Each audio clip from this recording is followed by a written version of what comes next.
Revelation 12:15 through 16. And the serpent cast out of his mouth water as a flood after the woman, that he might cause her to be carried away of the flood. And the earth helped the woman, and the earth opened her mouth and swallowed up the flood, which the dragon cast out of his mouth. So, as strange as it may seem, during the end times, during the Great Tribulation, Satan will try to destroy the earth and the church with a great flood of water. It's almost like he's copying God. And it seems kind of out of place, but here we see in Revelation 12:16, it's a flood, 12:15 through 16. And so Satan is a big copycat. You know, he has no original ideas of his own. He copies Christ with the Antichrist. He copies the Trinity with a triunity of evil in the person of Satan, the Antichrist, and the false prophet.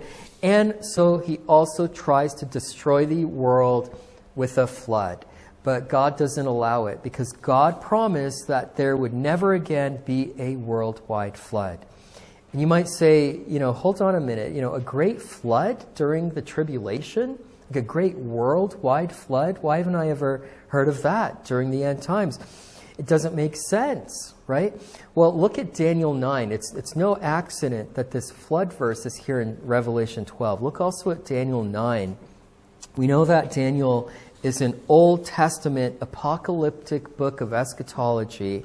There are many striking parallels. And Daniel 9:26 says, "And after 62 weeks shall Messiah be cut off, but not for himself, and the people of the prince that shall come shall destroy the city and the sanctuary, and the end thereof shall be with a flood, and unto the end of the war desolations are determined."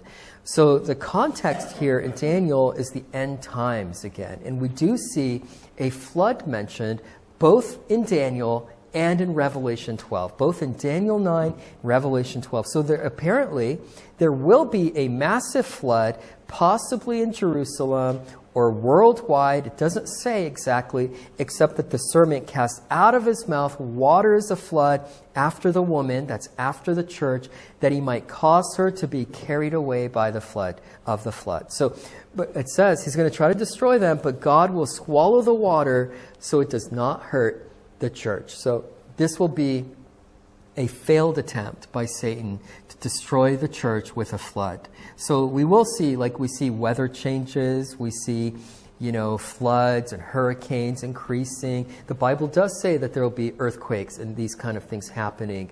There'll be increased natural disasters throughout the world. Whether it's being manipulated and happening or just a part of God's wrath, we don't know, but it is going to happen. And so a flood could be a part of that, instigated by Satan.